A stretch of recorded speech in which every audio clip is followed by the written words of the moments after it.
Hey guys, and welcome to the Alabama Saltwater Fishing Report, the first podcast to bring you the local inshore, offshore, and onshore fishing report, whether it's good, bad, or ugly.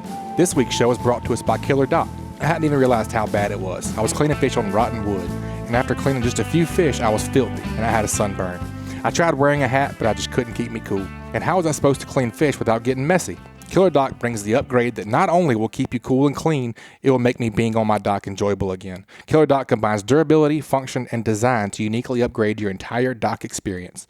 Visit KillerDock.com to check out the greatest fish cleaning stations known to mankind. All right, guys, I'm Butch Theory, and joining me this week is Captain Bobby Abruscato, co-host with me finally. How you doing, Captain Bobby? This is going to be scary, man. You're going to let me push buttons and turn knobs, man. This thing, you talk about good, bad, and ugly. This may get really ugly. You start letting me turn the knobs and stuff. Oh, that's all right. No, actually, Butch has got me sitting in my chair with my hands tied behind my back. He said, man, you can't touch anything now. That's you just got to talk. All okay? you get's the headphones. Yep, that's right. That's right. He puts me on here, man, because I got a face for radio or I got a face for a podcast. That's right. That's what my daddy always told me. I'm all excited, man. I tell you, I've never got to be on this side of the microphone, dude. I'm psyched. That's awesome, man. Yeah, I don't think you recorded with us face to face since like the second episode we ever did. Yeah, when we did an in depth with you back 2 years ago. Oh gosh, yeah, that was a while ago. At the studio at Deep Fried Studios. You know, getting back to that KillerDock real quick, I just want to add that thing. They named that thing aptly because that is a killer fish cleaning station, dude. I know they're a sponsor. I've had the opportunity to clean fish on one and obviously see one, and man, those things are phenomenal. You know, if you're looking for something, you're not going to beat that. There's just no way. You know, if you got one that's rotten and you're looking at replacing it, you got to take a look at these things, man. Absolutely. They are phenomenal. These guys put so much thought into the whole product, and you can go to different levels with them and sizes and everything else. So it's a fantastic product. I'd really encourage you to look at them if you consider a fish cleaning station. Yep, absolutely. And if you got a dock, I was eating crawfish on mine Saturday. Yeah, that's right. I mean, they're just so versatile. You'll eat crawfish anywhere, man. What are you talking about? That's true. But it's very convenient at the end of my dock. Yeah. Man, I like them for the hunting camp, for butchering deer. I mean, I could see that. Yeah, and they build them that big. You know, that's the thing. Yeah. They build them for the offshore. If you got one a medium size, whatever, they just, they can customize it kind of however you want. And so very well built product too. You know, it's very well thought out. It's going to be. They did, and it's going to be there for you for a while too. Absolutely. You won't be replacing that the way you would a wooden dock. Yep. And if it gets bad enough to be blown away, just 4 lag bolts and then unbolt it. Yep, that's exactly right. Yep. What you been up to, man? Well, we had a tournament last weekend. We'll talk about here in just a little bit, and we'll get Rutland's report here. Yeah, that's right. And we'll talk a little bit about that because we fish together in that.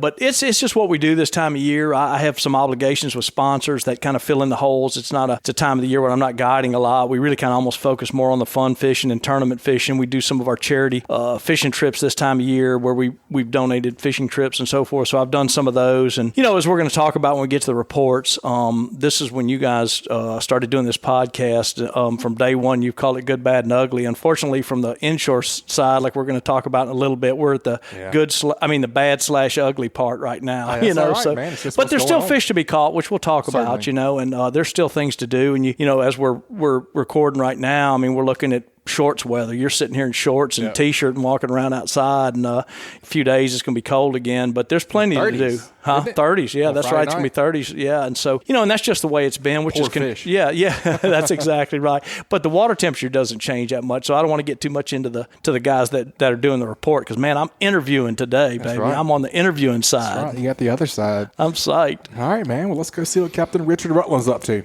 All right, man. I can't wait to hear from my tournament partner, man. 3-time and reigning Bog Series champion, 3-time Alabama inshore champion, and reigning Alabama inshore champion, by the way, and 6 years consecutively voted as the second best looking member of the Wrecking Crew inshore fishing team.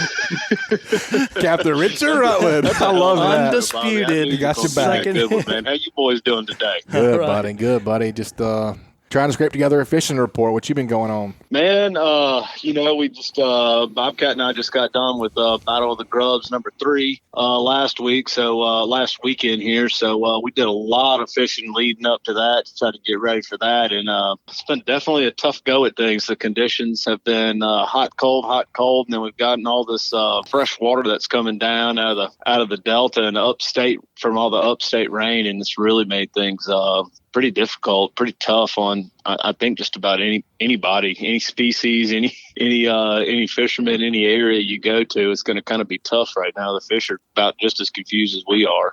touching on that tournament, Rich, they want to just shout out to the guys. Maybe it wasn't as tough on it as it was on us. Some of the guys had some really beautiful fish in our bog tournament. Michael Nicholas, and I'm trying to remember, you shot me the fella's name. Keith Wickle. Keith Wickle finished first place with a 3-fish stringer. And one of them had to be under 22 inches of over 14 pounds. That's 3 fish. And one of them had to be under 22, which is about a 3-pound fish. So that'll tell you how big their other 2 fish were. That's a heck of a stringer. That's a stringer of fish. That's a stringer right there. Yep. And that's kind of been the running joke since the tournament happened. Is those guys could have beat everybody in one with only 2 fish. They didn't need that stringer. Even if that fish would have gone over it, they still would have won. They had some with 3. So that just goes to tell you how the quality of fish those guys had. That was some studs. They attempted to bring them in alive. I think their 2 bigger fish did look like they were alive. I'm not sure if they got released or not. I didn't see that, but that was kind of cool to see. And they had just a beautiful sack of fish. So golly, that was a phenomenal. And and those guys, second place was the old timers, man. David Hare and John Howard.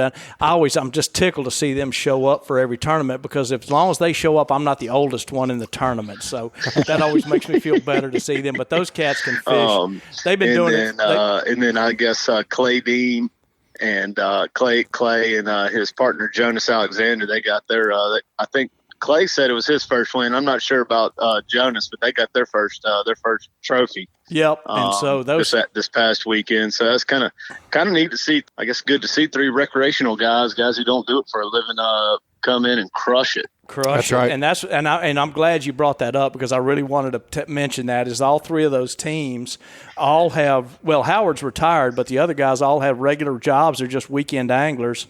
And just put a whooping on some of us guys that fish all the time. Anyway, having said all of that, let's change the subject. That's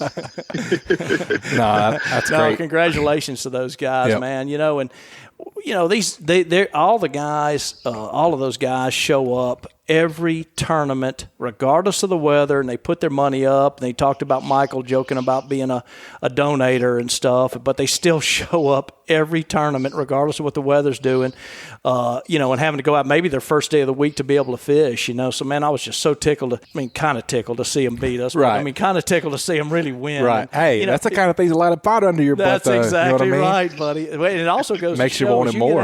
Get out there and start making those casts. Anybody can do well. You can't be scared. You got to get out there and fish in those things. And man, I'm just really, really happy for those guys. Yeah, awesome. Me too. It was good to see. Good to see the. It's a grind, and like you said, I appreciate the participation out of a lot of those guys, man. You and I will never miss another one until the day we die, or can't get on a boat and go make some casts in a day. But man, it is great to see that, see the participation, see the diehards get out there and get excited about it. And of course, something you and I were talking about earlier this week is actually on tournament day was all the young guys that are fishing. You know what I mean? Oh, yeah. A lot of younger crowd, I guess more my age, in the that's great early to mid 30s or so, that are getting out there and fishing, keeping the tradition going along. I think we're in year 29. Is that right, Bobby? It's got to be somewhere thereabouts, because that thing started back in the early 90s, and so somewhere, it's on out up there.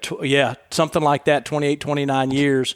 And I'm telling you, when I tell you we fished in every weather condition you can possibly imagine, from days like today where we're looking at 80-degree weather and perfect fishing conditions, to some of the nastiest, windiest, cold, sleet and snow and everything in between, So I always like the rain days, man. I have fun on the rain days, man. Get to test out that rain gear. That's right. Yeah. Well, and that's the other thing I too like about the nasty days is all the sane people stay at the dock, so you got the water to yourself. Well, I'm sure they didn't tell you, but any idea about where those fish came from? Don't have to say specifics, obviously. We know where they came from, and just I will tell you this: there's a handful of community spots in the area, and it's one of the community spots. It wasn't anything top secret. Matter of fact, I think quite a few of the tournament guys saw them catch them. So cool. It wasn't any top secret spot. They just went out and got it done. We're in the right place at the right time, throwing the right lures. That's all it takes. That's exactly right. So, well, what did you guys see on Saturday? Any sort of just different pattern? y'all throwing slicks. Well, the big thing, Rich, I'm going to start and you pick up, man. But the big thing we saw that we're going to talk about is we started to see this big intrusion of this fresh water that's coming. Yeah, we talked about Richard and I talked about last week the Berry steam plant being at 12.5 about on Saturday. Yeah, and so what's it going to, Rich? I looked at it. It looks like it's going over over 16 feet is projected right now, forecasted right now to go over 16 feet, which will be about 2 feet higher than 2 14-foot periods we saw last year. So anywho, it's definitely going to get high, so much higher than usual, and it's going to probably take a lot longer to clean up and get out of here than we think, Yeah, so what were the burdens to bear at 12.5 foot whenever you guys were fishing on Saturday? Some of the areas we were fishing in, we had been catching some fish in, and we saw big flood of muddy water come in the bay with that incoming tide, and definitely made things more challenging for our tournament. Battling dirty water, where you're only talking about 6 inches to 1 foot of visibility, where you're fishing in water where you can't even really see the trolling motor head when you're making your approach to your spot. So that wasn't everything that we fished, but it definitely hindered our plan for the first couple spots we hit that morning. So it happened overnight, because we went and checked a few places on Friday, and then we come back Saturday and boom, water's trash. So that was a big challenge for us. Rich, let me ask you this. I'm a charter that's calling you right today and said, man, you know what? My father-in-law's in town tomorrow and we were going to work and we're not working tomorrow and we got to go fishing. What do you do tomorrow? What do you do? If I was fishing seriously, tomorrow, if I called you and said, I definitely wouldn't be trying to fish a species that was site dependent, like a speckled trout. I'd most likely be going to try to find some redfish somewhere in Mississippi Sound. Try to get away from Mobile Bay as far as I can. Yeah, that's a great tip. Get down there in Mississippi Sound, where last year we saw it where it did get muddy down that way, but a lot of times you can hide from some of that down to the west, kind of Portersville Bay and west, all the way to the Mississippi state line is probably where I would be living right now. I'd be damn sure trying to find some live bait. Yeah, and and you mentioned reds again. What are you going to do different when we start red fishing like this? Mainly focus on some of these these tidal creeks that pour into Mississippi Sound and hit. Find if you can find oyster shells or rocks, stuff like that is going to be real key to hone in on. I think we had you on last week or 2 weeks ago. We were talking about the hot spots map. Mm-hmm. You can find a lot of those areas by using that tool, and you'd be using a popping cork or like a dead or a live bait on the bottom somewhere. Yeah, like you said, you got to get something you got to start targeting fish that'll feed more by sense of smell, and that can tolerate the fresh water too. It's just we get so tunnel vision on trout a lot of times, and it's just they're still there. They're still in the places that they were, somewhere thereabouts. They're not leaving because they ain't going in the bay. Right. And but man, just trying to catch those things. God, Richard and I fished Saturday, and I mean, this is two guys that guide for a living, and I mean, we struggle to catch our 3 fish sack of fish. And that's tough. That's tough, So it's just sometimes you got to just the speckled trout for us anyway seemed to be in a mood, and it wasn't a good one. It wasn't a good one. Yeah, like they call this report the good, bad, and ugly. Well, that was the bad and the ugly all combined in one. Yeah, and that north side of Mississippi Sound and all keep you out of the north wind. I think that's supposed to get pretty dang cold, isn't it? And that's a good point. Yeah, that's right. But with it getting cold too, you'll see that the water temperature is not going to stay cold long enough for the water temperature to really drop a whole. So it's not going to change a whole lot. You're not going to get ice on the water or anything like that. So that won't change from that standpoint. Like Richard was talking about too, those redfish they can put up with big extreme temperature changes too. So that's another species that's the reason that they're a great species to target when the trout. Yeah, and a lot of times this cooler water to me will kind of bunches them up to a degree as well. It'll cause them to be less scattered and concentrate a little bit more as we get into some of these transition periods with it cooling back off. So that's always something I kind of look forward to. Most of the time when you get like that, if you get one bite, you kind of found something. Have you heard that's worth sticking around for? Have you heard anything about the availability of live bait? I want to say that I heard somebody pick some up from Deer River the other day down there from Jimmy Knoll. And then I also have heard some reports of some guys, like we've mentioned before in the show, running over to Bayou Canot over in Mississippi to the bait shop down there and getting some bait and keeping it overnight or whatnot to use it the next day. Yeah, so you can get it. That's about all I've heard. I'm not sure up there on the causeway if they're getting some of those Florida shrimp now or not. Yeah, and if you're going to go to, like I think we may have talked about this last week too, is to, don't not go if you can't get it, because gulp works pretty dadgum well too when you start doing those red gulp fish. Or those voodoo and some Procure or a Fishbites. I really like those Fishbite strips. I think really go a long way. The key is you got to put that, like Rich was talking about the voodoo, putting the Procure, but anything that's scented, if we were trout fishing, we wouldn't necessarily put scent on those, but when you go red fishing, you really want to scent those up, however you do it, with it be Procure, cut a little piece of Fishbites or something like that and put that on there. All right, man. Well, we're going to get that inshore tip from you. This week's inshore tip is brought to us by Gulf Coast Shows. Mobile Boat Show is February 6th through 8th, 2020 at the Mobile Convention Center. It's going to be featuring boat dealers from Mississippi, Alabama, Florida, Louisiana, and North Carolina. Get the best prices of the year with manufacturer and dealer incentives not available after March. Adult tickets are $10 and kids 15 and under are free.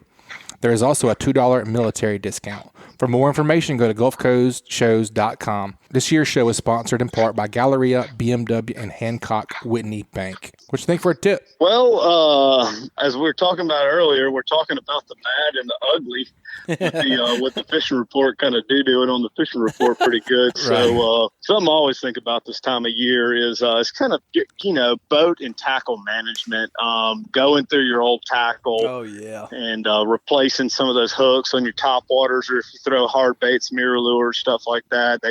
They like to rust, and highly recommend using some of those owner replacement hooks. Owner makes some great replacement hooks, nice and strong, and you can size them up just right for the size lure you're throwing. So I'll go through that and on that, take apart real my lures quick on and that. clean them. I'm glad you mentioned put them back together and clean my tackle boxes out, get all the trash and stuff out. I think the last time I kind of did a little house cleaning on my tackle in my boat, I filled up 2 5-gallon buckets full of trash and pulled that out of my boat. I'm like, man, how am I living with this stuff in my boat, But I'm not laughing at you. I'm laughing with you. Yeah. But so getting all your stuff organized, and it's amazing how much better you feel when you get all that stuff done. Yep. And how you can actually find things, you know what I mean? They're not hidden. You're not looking for that for a bag of jig heads or a certain soft plastic lure when you've got soft plastics in 5 places. You can put them all in one and find something when you're looking for it. And then to follow that up, talking about boat maintenance, something I like to do is go through your live well pumps, pull your where they splice in the power to your pumps and stuff like that. Take a look at your connections, make sure you don't have a bunch of corrosion coming out of it, and go ahead and clip them and replace them with some waterproof butt connectors, and tighten up all the hatches on your screws, recaulk some stuff if your caulk is starting to dry out and whatnot, that 5200 and stuff. Just that going over your whole boat, little stuff. You can, if you're bummed out about fishing, you can stay at home on a Saturday or Sunday, especially like this weekend when it's supposed to be maybe kind of dreary and blowing, raining, or cold. You can find something productive to do fishing wise. And like I said, I feel like all that goes a long way to my success because I'm not thinking about any of it when you're out there using your equipment. Right where it is, it's good. You're not worried about it. You can focus more on catching fish instead of worrying about other things. I think 2 things I want to touch, if we got a second longer, I want to go back to real quick. Or first of all, let me say what everything he just talked about. And we carry a lot of stuff in our boat, a lot of tackle and a lot of equipment in the boat, and everything he just said can be done in a day. You can get all that done in one day, and you've only given up a day, and the benefits are just phenomenal because you're back organized and ready to go.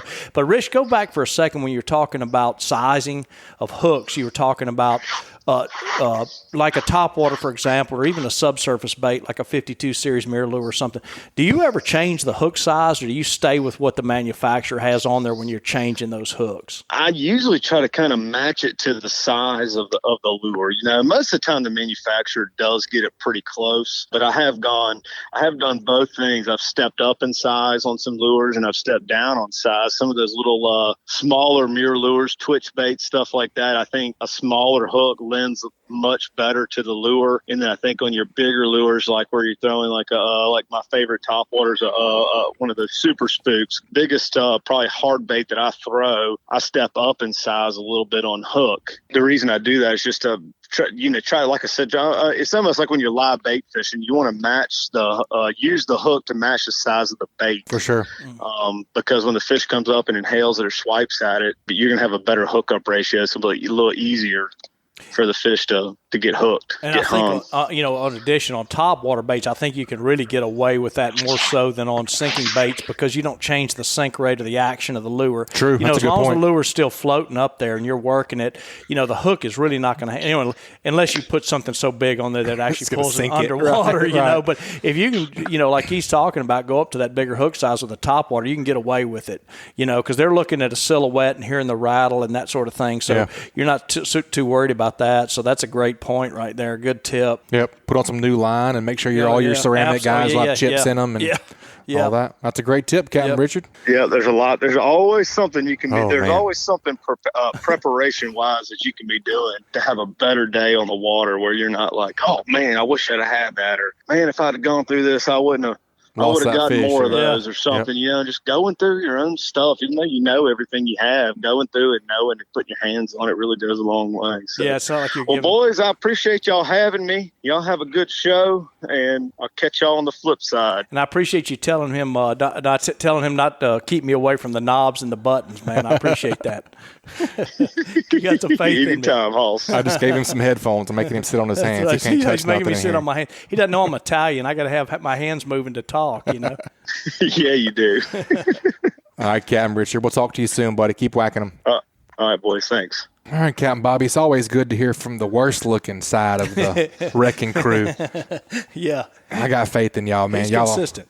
Y'all will prevail as the next few. Don't get too beat up. I know you guys won't. Let's head on down to the Gulf Coast beaches, Gulf Shores, Orange Beach, Fort Morgan. Who knows where he's been? Where you been, Bama Beach Bum? What's been going on, bud? Hey guys, thanks for having me on the show. It's been good. I've been bouncing around a lot, just trying to find fish. Yeah. It's been a tough few days. Like, we've had a good winter. We've talked about that the last couple of shows, but it finally felt like winter, not because of temperatures, but because of the fishing. And we've had a couple of days where it's just been extremely dormant and almost like there's just no life to be found anywhere. But today I was a little bit better, a little bit of improvement. I moved around and found a few fish anyway, which is more than I can say for the last few days. But did include, I will say this, I'm pretty stoked.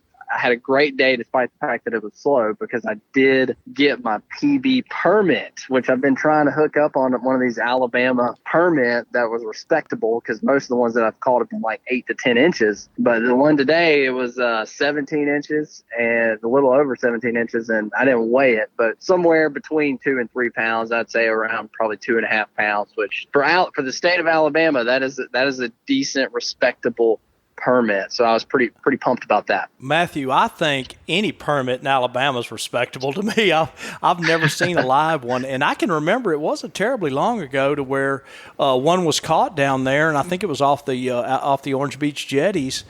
And it was the first one anybody had heard of it in a long time down there. And the way, listening to you, man, it sounds like it's a fairly common occurrence. And I know you catch pompano regularly. Someone that's never, like myself, that's never seen I'm not sure I've ever seen one either. I've never seen a live permit. I've seen them on TV, obviously, and pictures of them. Talk for a second about how do you recognize the difference between a pompano and a permit? Sure, yeah, and this is a very common mistake here. Even on social media, when you post pictures, I see them all the time on social media. There's always debating this about debate, like all the time. They're like, man, that's a permit. No, that's a pompano. Like all the time, people are calling pompano permit. People are calling permit pompano. And sometimes it can be difficult to tell the difference between the two of them depending on the size of it. But the telltale signs, number one, especially around here, because most of the ones we catch are the smaller permit.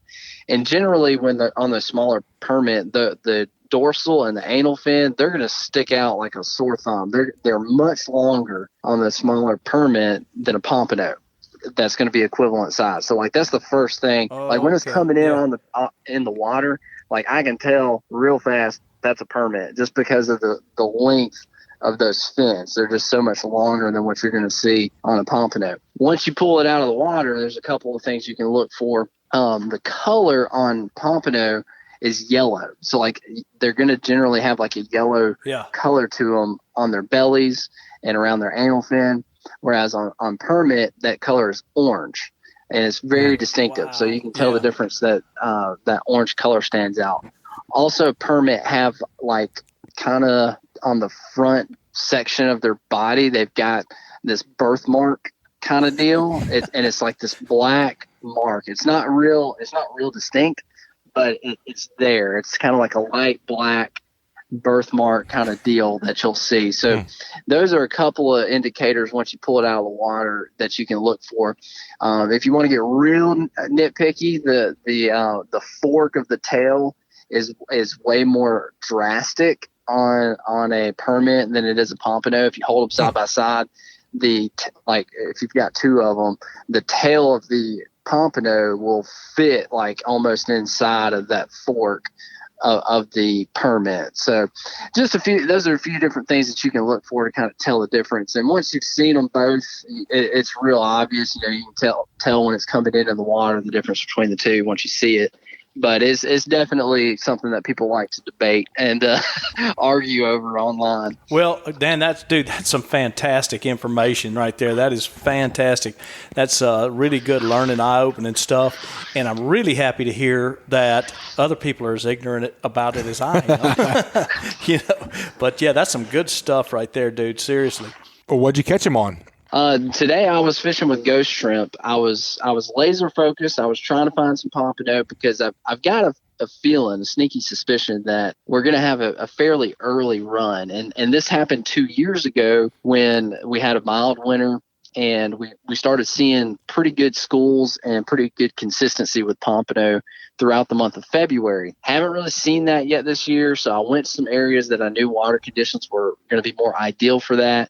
I fished most of the day. I really wanted to get that incoming tide because that really helps the pompano, just getting that clean, warmer Gulf water coming in. So I fished, as much as I could this afternoon. I'm leaving now.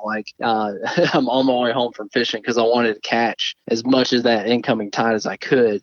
So really focused on those pompano, using those ghost shrimp and trying to find those conditions. I only caught one today, one pompano, and it was right at 12 inches, barely legal. I let it go, but that's not uncommon. Usually early in the run, you're going to find those smaller fish. That's pretty typical.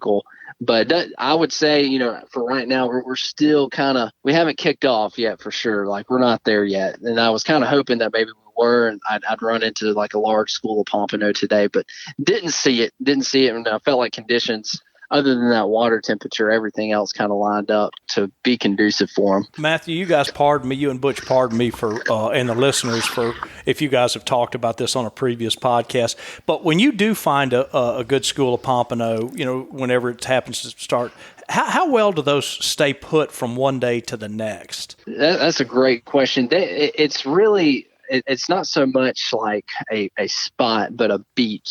The pompano are constantly moving.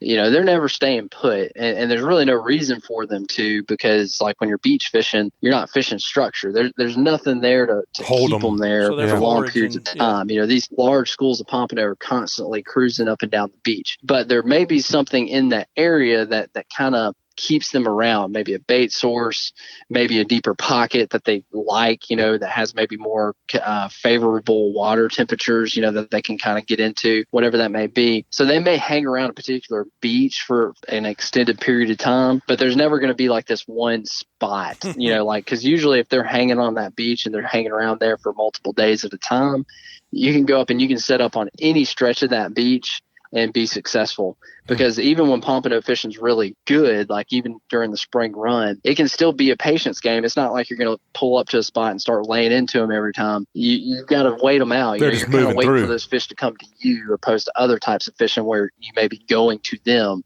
You're waiting for that school to kind of come cruising by and find your baits. Right. So Yeah. I would say, yeah, they do hang around, but it's still a pretty vast area. You may have to move, like, I don't know miles, but you may have to move 10 or 12 miles to different beaches to find them if you're not on a beach that's holding those fish. Yeah. Well, that's good. That's good info right there. Yeah. Great question. We're singing the blues over here as far as water quality goes, speckled trout and redfish. What do you see on the beaches over there, man? Today, it was actually, and I mentioned it, I can't remember if we were talking about it before or if I already mentioned it in the podcast, but the water conditions, I'm very surprised, have been fairly clean. Like today we had a really, really good green tint to it on the Gulf side. And even and I covered a lot of ground today. Like I fished some in Fort Morgan. I even moved over to Perdido Key some and into Orange Beach. And everywhere I went, that watercolor was pretty clean. What we like to see on the beach, that green tint to it, no brown hardly at all. And I'm surprised by that. Like I feel like it's coming because I know, I've seen people post about how much flooding is north of us. And I know what you guys are dealing with in Mobile Bay with just all the river systems just dumping all that fresh water. Yep. So I'm like, every day I go out, I'm like, oh, it's going to be just junk today, but it hasn't happened yet. So I'm kind of surprised by that. But the only thing that I can point to is we do right now, we're not on a neap tide right now. Like we have really good tides, your typical really strong tide change. And I think that probably is helping on the Gulf side with keeping that watercolor what we like, because it is pushing in so much Gulf water if you are fishing that incoming tide, which right now here over the last few days,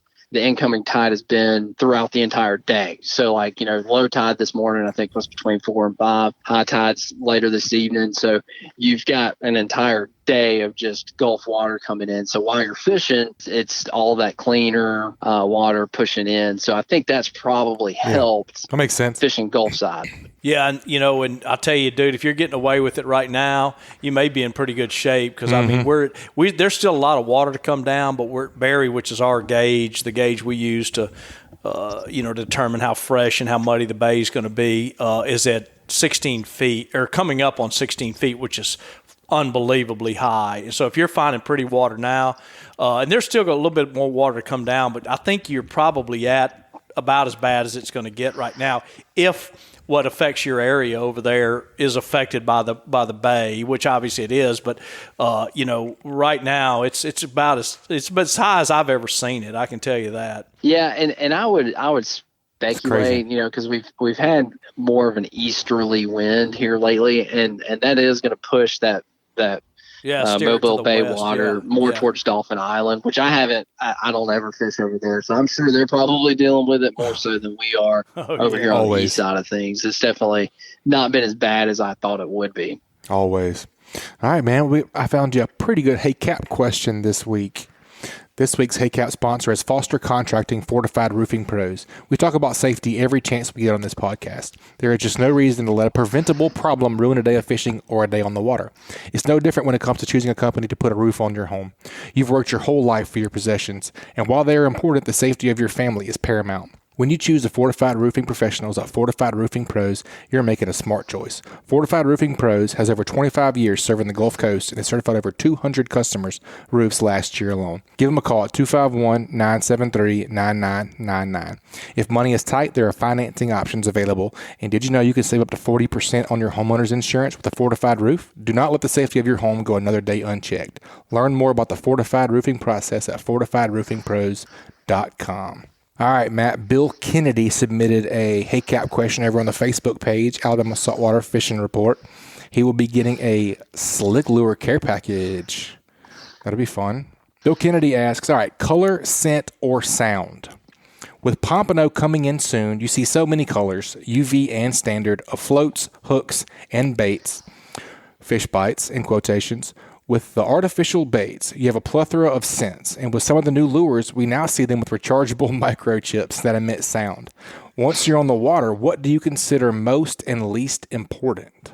Well, I've taken Bill fishing a few times. Nice. Actually, I know Bill Kennedy, and you can always count on him for a really good question. Wait, before you get started on great it, question. What does plethora mean? A lot. Okay, a lot. That's right. Yeah, I got you. There's a lot to talk about there, definitely. Oh, yeah. Let me start by saying, let me eliminate one of these only because I've just never experimented with it. The sound for pompano, I haven't tried any of the things that you can try to imitate the sound of any type of bait. So right. I can't really speak to that one much that just seems complicated. I don't have any experience with it. So let's not talk about sound. We'll Right. eliminate that one. We'll just talk about scent and color. What I've found, if you're going to use artificials in any way, shape, or form, whether that be Fishbites, a jig, and I even lump in, I know this isn't artificial, but for pompano I do. I'll tell you why. But I lump in fresh dead shrimp in artificial with pompano, and the reason is because they're not natural. It's not a natural bait source for them in the surf. So I kind of put it in the same category, that it's just not something that they're normally looking for. If you're talking about those things, that I do say that color is going to be way more important. It's going to play a much larger factor in adding that to the presentation of those things to help attract those pompano to them. So if you're using fish bites, if you're using fresh dead shrimp, if you're using some type of pompano jig, you're going to have to, just like bass fishing, you're going to have to experiment with color and try to figure out what's going to catch their attention the best, whether that be you throw out a few different rigs at the same time, you rotate your rigs, whatever it may be, you're going to have to kind of go through a process and figure out what pattern is going to work best. If you're using your natural baits, clams, sand fleas, ghost shrimp, any of that stuff, I've always leaned towards the most natural presentation for the natural baits is generally going to win over the long run. Now, that's not an everyday thing, but I think if you're consistent with presenting that bait as naturally as possible, when it's a bait that they're already looking for, it's already got everything that they want about it, the color, the scent.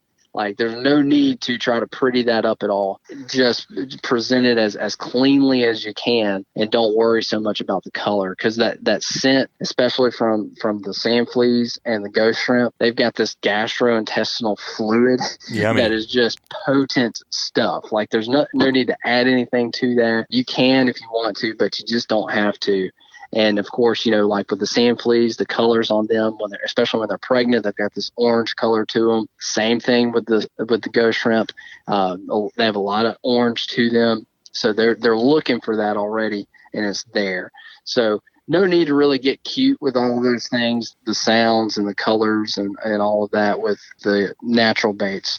But you may want to start experimenting with it with the unnatural. That's a great answer, man. I would like to go into a little depth with Captain Bobby on the speckled trout. What do you think? Well, I don't think it's just with speckled trout. I think anything from a brim and a farm pond to a billfish and salt and blue water. The more senses that you can appeal to, you got to be on top a little more. Yeah, they have all the senses we have. Sure. Some are more acute in different species than others, but they smell, hear, see, taste the same way as we do. So, I think anytime you can appeal to all of them, as many as you can, the better chance. Yeah. The better chance you got. But what Mathew just said really, to me, kind of outweighs everything. Is you can have the best lure in the world if you're not presenting it right. You're just or the best live bait in the world. And we lose sight of that as fishermen. All of us do. Presentation is the key. It's people want to know where can I go catch fish. They never ask about how can I catch the fish. So I think that's the thing. And he talked about that. He talked about presentation of the bait.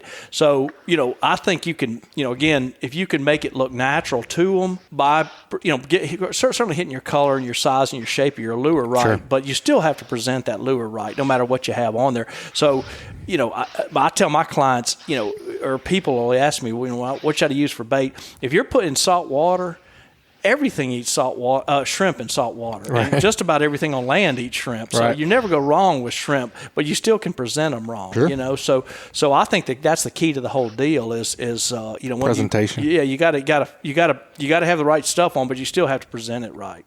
100% agree with that. Like you say, if you have the best live bait shrimp in the world, if your hook is too big, that's right, or your leader is too big, in trout, for example, if you're fishing a 14-foot water column and you got the shrimp floating on the surface, he's gonna look up what he and wants. go like, that's not right. There's a shrimp. The shrimp's supposed to be up there. Right. I think I'll leave that one alone and eat all these ones down here by me. It's a great point. Well, Mathew, we appreciate that tip, man. We appreciate the report as always, and congrats on your personal best permit today, man. Glad to hear that. Yeah, way to go, dude. That was really some great information, man. I learned a lot, and like Butch said, congratulations on that. Yep. Bill Kennedy, make sure you send us an email at alabama@bestfishingreport.com, and we'll get you those slick lure care package out, man. We appreciate you being on, Mathew. We'll talk to you soon. Awesome. Thanks, guys. All right, Captain Bobby, let's round this thing off with an offshore report. Let's go see what Captain Angelo DePaola is doing down there at the Orange Beach Marina. Coastal Connection. What'd you say, Angelo? Man, I'm enjoying fake spring. That 70-degree day in the middle of February where it's all foggy. Yep. And you can see stuff starting to bloom, but it's going to get cold again. Yep. That's what I was going to say. Just give it a day or two, brother. It's going to change. Don't worry. A lot. But outside of that, man, it's, I was Bill's staff on the Sea Spray came in yesterday, and they had a decent number of tunas and a bunch of big king mackerels.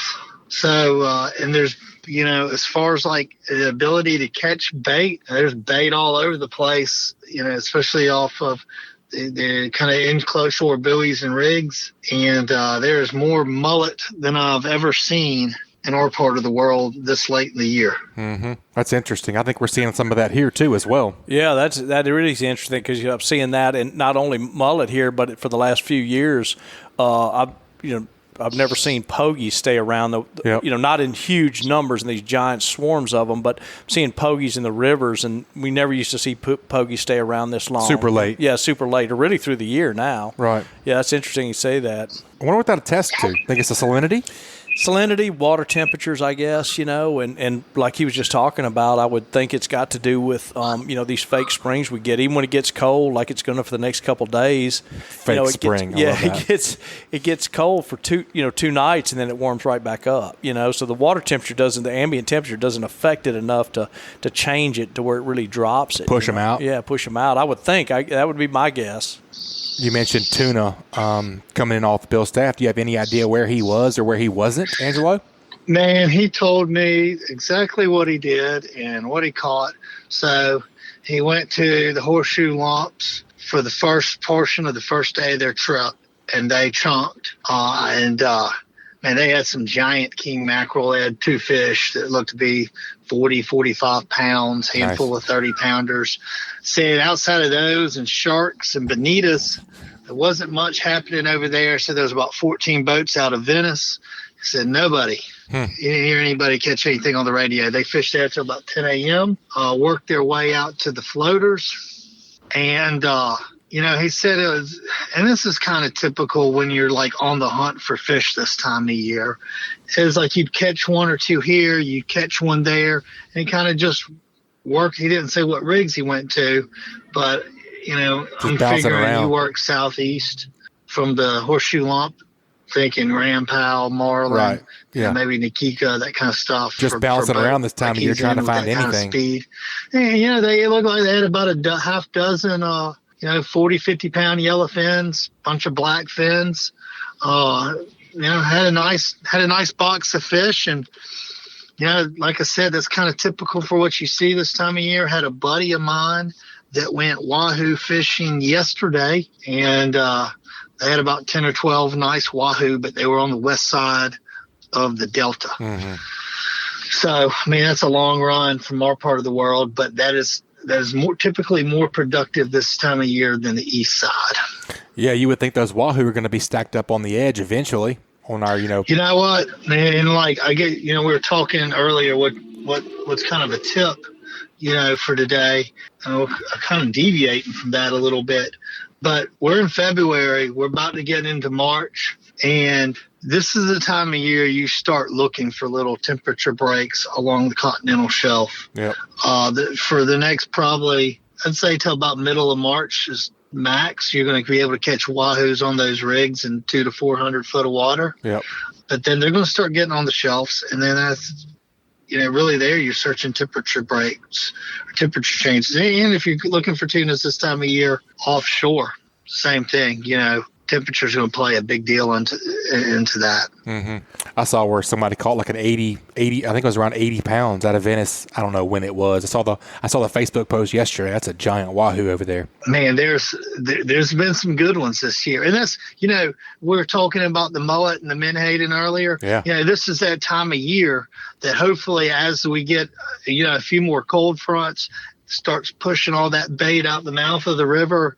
You see a lot of bait balls, just open water bait balls in the Gulf of Mexico this time of year. So you see a lot of big king mackerel, but that's why the wahoo concentrate and the tuna concentrate off the mouth of the river this time of year.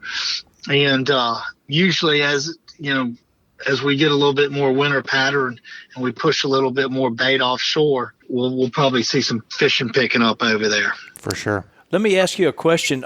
Just not being absolutely zero experience blue water fishing, Need to get you out there. How with the historic flooding of the Mississippi River, what kind of effect does that have? I mean, do you see runoff that in those areas there when the river gets that high? It's interesting because you get all that fertilizer and stuff, and it creates these dead zones. Yep. In the Gulf of Mexico. But I can tell you that I've fished in those dead zones and have caught plenty of fish. Yep. So I don't know the science behind it, but I think it has a lot bigger effect on inshore, fishery. I mean, just more everything from confined oysters spaces and shrimp on to finfish. Yep, I agree with that. And I think offshore, like you say, a lot of it depends on current and wind. Where that's being pulled to. That's right, where it's being pulled or pushed to, that water out of the Mississippi River. I got you. Yeah, and that makes sense, yeah. Yep. Another thing is, my dad's a scientist, and I ask him about stuff like this, and he's like, man, there's no solution like dilution. Yeah. That's a good way to put it right there. Sure is. And it comes in, but ultimately a lot of that stuff gets caught in that loop current, and then eventually out of the Florida Straits, and there's a lot of water out in the Gulf of Mexico. Oh yeah. So eventually it kind of almost takes care of itself on a strictly non-scientific point of view. I like that, man. That one's going to be one that'll be remembered. No solution like dilution. Yep, I like it. I like that. What did he go to school for 8 years to learn that, or pretty much? Yeah. You get a doctor, you come up with quotes like that. That's right. I like that. A lot of down to earth stuff. Makes sense. All right, Angelo, I'm going to back you up just a little bit here. I know we already chose a Hey Cap question for the week, but John Perkinson commented on our Facebook page, and I'll give him a tank top or whatever he would like if he just send us an email at alabama@bestfishingreport.com. I think it's a pretty cool thing to talk about this time of year. John Perkinson says, I keep hearing you guys reference live bait for the winter tuna bite. Where and how are they making live bait offshore this time of year, December through March? He said, not counting jigging for blackfin tuna. Well, a lot of the people that are catching live bait this time of year, especially if you're the guys leaving out of Venice, they're cast netting mullet and pogies at the mouth of the river. And then also what you'll see, like we talked about a few minutes ago, every once in a while you'll run into some big bait balls, and you can cast net those in open water. They're pretty tight. A lot of times you can just go scoop up bait with a dip net. But that's not something you want to rely on. In this time of year, you shouldn't be going offshore with the idea that you're just going to go out there and catch bait, some because awesome it ain't bait. always easy. Right. But with that said, bring some ballyhoo, bring some pogies, so you have something to chunk with. But once you get into start fishing the floaters and get out into a little bit warmer water, if you get right up next to those rig legs And it doesn't have to be just the floaters. I mean, you get a couple 100 feet of water and you get right up against those rig legs with a sabiki or a little bitty small diamond jig and let it, you'll mark bait. Just let it drop down until down to, if you're seeing bait at 50 feet, if you're seeing bait at 150 foot, get that down into where you see the bait and you catch them just like you catch them in the summertime. Yep. I like that question a lot. This is the kind of, and we're going to get into that. I think that's kind of leading into your tip, but this time of year chunking is usually the kind of the ticket. And I've even chunked with live bait and chummed with live bait. And I'm sure you have too, Angelo, but man, get on a really good bite of those threadfin herrings or those what I call crack sardines, the greenbacks. That's a great way to do it as well. Like, especially everywhere's a little different. I mean, it's hard to catch bait this time of year out of Dolphin Island. Yep. Or Orange Beach, but Pensacola Pass, man, loaded up. They've got those buoys over there, right out the channel markers. Yep. You can mark almost year round. You can mark bait over there, get sardines, small hardtails, cigar minnows. All that stuff is over there, and it's over there on almost a regular basis. So if you're fishing out of Orange Beach and you really want to go over there and you really want to go offshore with live bait, go over there. Make the little run over to Pensacola Pass. It's almost a guarantee you'll catch bait. Yep, for sure, man. It's a great question and a great tip. All right, man, we're going to get the real tip from you this week. And this week's offshore tip is brought to us by Hilton's Offshore Charts. The days of heading out and looking blindly for fish have pretty much passed us. Don't waste your time and money on fuel searching for fish. You need the most recent, highest resolution images to not only know where to go, but where not to go. The knowledge provided by today's technology is critical when planning an offshore fishing trip. Make the choice that professional captains all over the Gulf make and choose Hilton's Real-Time Navigator. The easy-to-use interface and excellent customer service will have you on the fish every time you go. Check it out at hiltonsoffshore.com. What you think for an offshore report this week, Angelo? Offshore tip this week. All right, so like fishing at the end of the day is a handful of tricks. Just knowing when to apply them, right? Mm-hmm. So, and this is a recycled tip, but we're in the midst of like chunking for fish. Yep. You can chunk the floaters, you can chunk the salt domes, the horseshoe domes, midnight lump, all those are areas that you can chunk. So we talked about one, but I'm going to give a bonus one after I do that. Little tease there. Awesome. That's in the radio business. Like we call that a tease. That's right. Anyways, what I like to do is, if you can catch them on 80 and 100-pound fluorocarbon, that's great. But like a lot of times these fish are they pick up on what we're doing. And there's a lot of fishing pressure out there. Oh, yeah. You're out They're there smart. chunking. Your chunks are sinking at a certain rate of speed. And the second you throw a hook and the one you're trying to catch a fish on, that chunk is sinking faster than the rest. Sure. And fish pick up on that. So what I like to do is before I go fishing, get me a couple, swing by Circle K on Dolphin Island or J&M over here in Orange Beach, get you a couple of those styrofoam coffee cups. They're pretty thin, and you can cut that little piece of styrofoam into a little triangle. It kind of pokes right into the bait real easily, and that counteracts the weight of the hook. So then your chunk bait is sinking at the same rate as the rest of your chunks in your chum line. Looks more natural. Looks more natural. Pro tip number 2 is this. When you reel fluorocarbon up onto your reel, it gets a lot of memory. And so as you're letting it out, it kind of goes out in a coil. Mm-hmm. It's not going to look all that natural. The other thing, when it's like that, you can sometimes get a little bit more prone to tangle. So on the way out, if you'll take your 2 chunk rods with your fluorocarbon on there, we're fishing anywhere from 20 to 50 feet of fluorocarbon leader, so it's just kind of spliced into our line. We'll take that rod and either put it in the transom rod holder and run the hook all the way to the cleat up in our bow, and then we'll crank it down and stretch that line out and get the memory out of it. So then when we go to chunking, we don't have any memory, and it's just, those little things sometimes make the difference on a really tough day of fishing. Yep, I agree with you, man. That's a great tip and a great offshore segment, Angelo. What's been going on there on the real estate side, man? You got anything about the list or anything hot going on? Man, real estate is popping down here right now. I mean, our biggest issue is good inventory. And today, or at least the past couple of days, I've put some things out there that is some good inventory.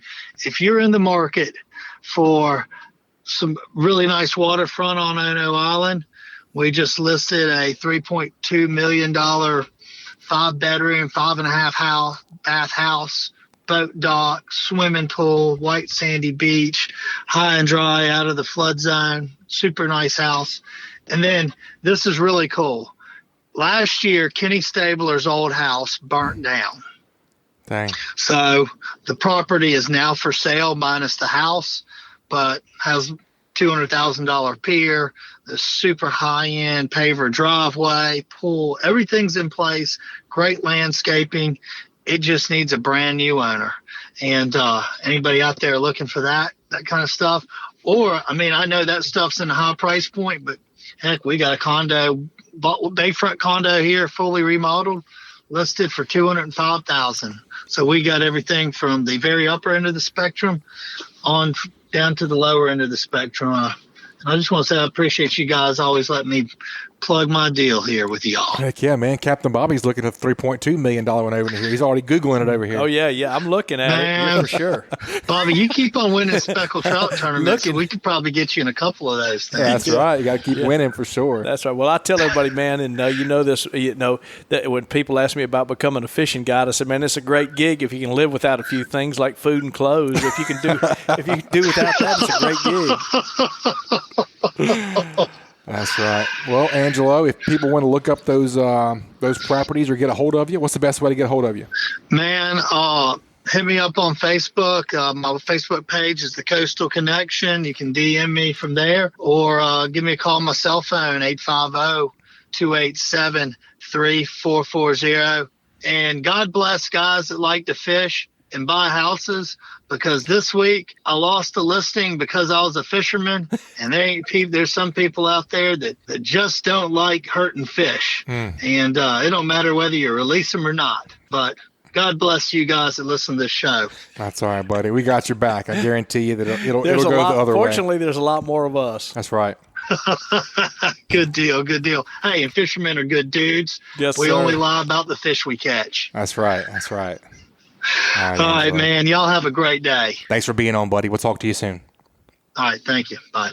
All right, Captain Bobby, what'd you think about that offshore segment, Well, that was man? cool stuff, man. I just love listening to that. It's just so interesting hearing about, talking about floaters. I'm going like, I guess he's talking about a floating rig. That's so right. You guys talk about it like it's something, what thousands, you do all the time. Yeah.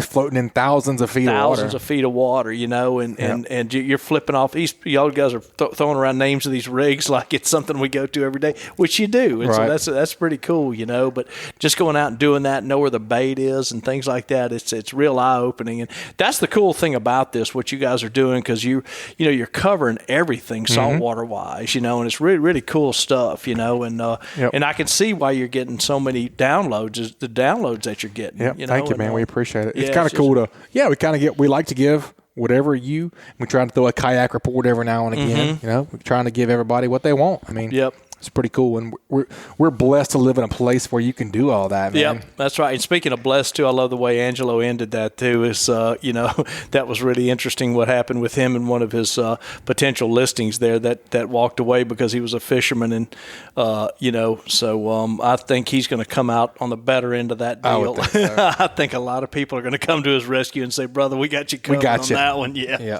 We need to get you offshore, man. We do a couple of 2-day trips on the Escape every year. My brother, need to get you out there this year. I'd love to do that, man. I'll tell you what, I've started not, what you consider offshore, but I've started doing a little bit more. I guess you'd probably call it nearshore fishing. Sure. Thanks to you and Joe turning me on to some couple places, and I'm doing some other stuff of my own. I really enjoy it. It's just so different than everything. You don't get seasick, do you? Knock on wood, I never have been. Ever since I've been a kid, so you never know, I guess. Me either. I've never been. I've been with people, when I was a kid, I was 12, 13, 14 years old. I worked on a bay shrimp boat, and the captain and deckhand would get sick sometimes, and I was left to do the whole thing on the boat. So I've been, but it's funny. You've seen it before. It doesn't matter. You can be I've had grown men with their daughters there, and the daughters fishing. Don't matter. Yeah, it's something about that whole deal. I've done it, and it doesn't matter if you're a big he man or a doesn't whatever. Matter. It seasick doesn't care. care. a 400-pound power lifter with 5% body fat. I've seen that very person turn into a little baby, little crying weakling. boy, curled up, begging you to take him in. It's funny, man. It is a weird thing. Well, there was one time in Mexico with some tequila, but that's not necessarily seasick, I wouldn't say. Yeah. But yeah, I grew up. I've never. Well, I've had that happen happen on dry land. So sure. Exactly. So it doesn't really count as seasick. That's right. That's tequila sick. Yeah. It had something to do with liquid, but not water. That's right. That's exactly right.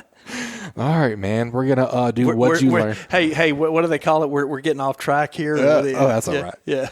We can do whatever we want. It's fine. That's right. Well, we're gonna do what you learn today, man. And what you learn is brought to us by Mdh Foundation Repair. If your home is experiencing foundation problems, Mdh Foundation Repair has the best solutions to fix it right and fix it now.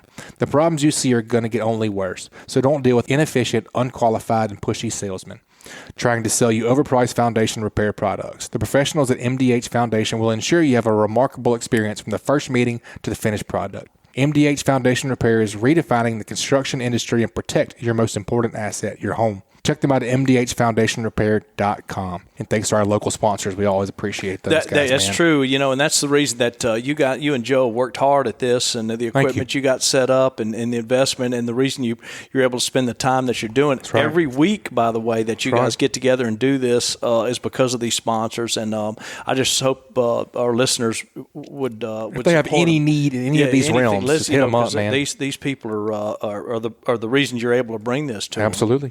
You're a nice guy, but right, but sure. Yeah, my good looks only go so far. Not that nice, huh? That's right. Yeah.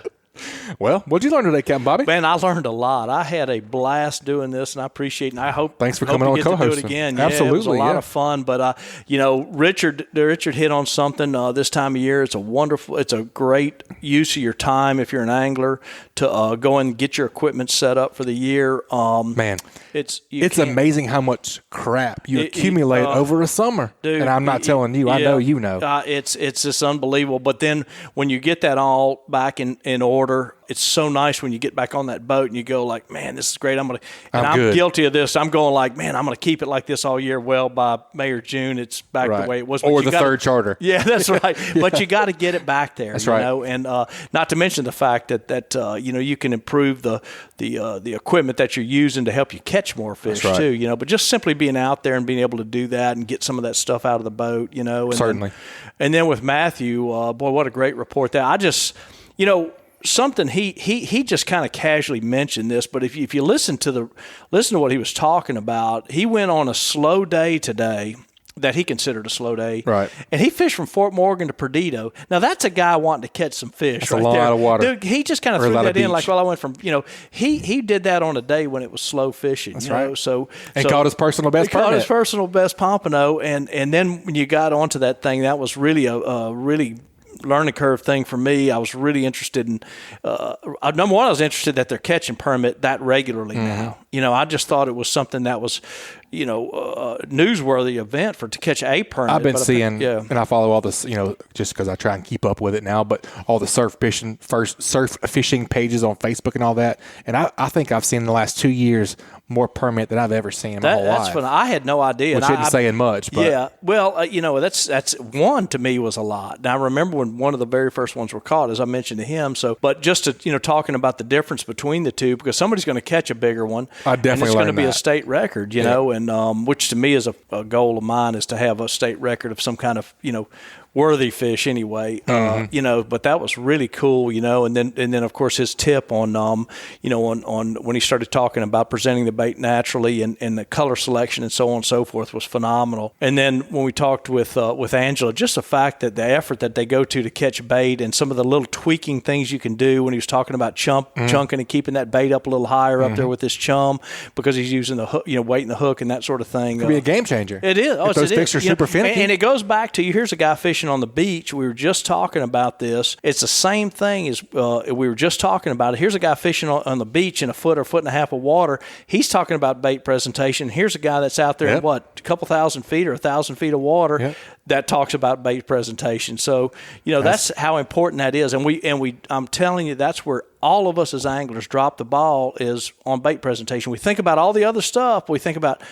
don't think about what do I have to do to make this bait look more natural to catch more fish. If we would do that, we would all catch a lot more fish. You can be on a hole with all the fish in the world. That's right. If you're not presented right, I don't care. You can throw whatever you want, live shrimp out there. If it's not presented right, you ain't going to catch them. That's great, man. That's a great point. Good stuff. I learned the same thing. I thought that Matthew's probably didn't see the permit every day, but the pompano every day. I mean, I can see a white marlin roll up and a blue marlin roll up, with the difference in the dorsal fin like that, and I can tell you which one's which. Same deal there. Yeah. So I learned that. That was cool. Yeah. I forgot about that. What you're talking about, the dorsal and anal fin. And I wouldn't have a clue with a permit or a pompano, so I definitely learned that. That was really cool. I definitely liked Angelo's tip on the chunking thing with the styrofoam. That was pretty good. And the fluorocarbon, because it does hold a lot of memory. It does, yeah. I was thinking, I know it's obviously using. I saw you nodding your head. You were relating to that. Yeah, and I'm going like I'm thinking, and it's more so. I'm using 10-pound fluorocarbon is what I use right now during the winter, and that's my main line. I don't use a liter, but it's amazing fluorocarbon when you start getting water temperatures and air temperatures over 50 degrees. The difference in the memory that it takes. So you start getting those really, really cold mornings, man, it looks just like a spring going out there. But you take the same reel, 2 days later in 55 or 60 degree weather, and it comes off like silk. Straight as an arrow. So you got to really pay attention with that fluorocarbon. And I thought about that when he was talking about that. That's really interesting stuff that it goes on with that, And so, but we unfortunately we can't tie it on a, with that light line. I wish I could. It's a good idea, but I'd have to tie like 150-foot cast, to get it straightened out. But that's true. But that's what you do, and but it fluorocarbon does tend to take that memory, especially when it gets cooler, much more so than mono. And certainly more than braid. Oh, yeah. Definitely, man. Well, I appreciate you being on, man. Well, I enjoyed the heck out of it. Thanks again for having me. It was a lot of fun. It really was. All right, folks. That's going to wrap it up this week. You guys, please subscribe, rate, and review wherever you listen to podcasts. If you'd like us to email you the show each week, head over to greatdaysoutdoors.com/ASFR, and we'll send you the new show each week. You guys keep whacking them. This week's Alabama Saltwater Fishing Report has been brought to you by Advanced Transmission in Spanish Fort. Give the professionals a call who have been trusted on the Gulf Coast for over 25 years at 251-626-6061 or check them out online at www.advanced-transmission.com. This week's Saltwater Fishing Report is brought to you by Angelo DePaola, the Coastal Connection with eXp Realty, your boating and beach property specialist. Check me out on Facebook at Angelo DePaola Realtor, the Coastal Connection, or call me direct at 850-287-3440. And also brought to you by Fishbites. Fishbites stay on the hook longer than any natural bait. Check them out at fishbites.com. And also brought to you by Daycool Heating and Air, your home performance specialist. Contact them at 251-260-3858 or check them out online at www.daycoolair.com. License number AL07028. Also brought to you by Coastal Conservation Association of Alabama. Check them out at CCAAlabama.org. Also brought to you by Geico. Call Ron Davis, Geico agent at 251-445-0053 or visit him online at geico.com/mobile-al.